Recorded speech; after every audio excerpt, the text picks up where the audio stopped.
lagi. Kenapa mad ini kita namakannya sebagai jaiz? Jaiz ini kan maksudnya harus. Kenapa mad ini kita namakannya sebagai mad harus, tuan-tuan dan puan-puan? Kenapa kita namakan mad ini sebagai mad harus?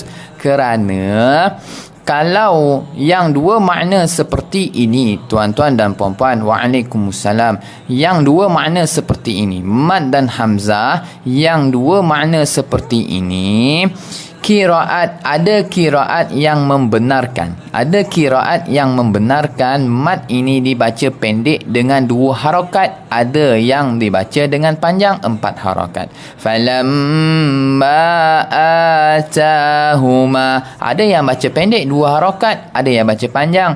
Falamma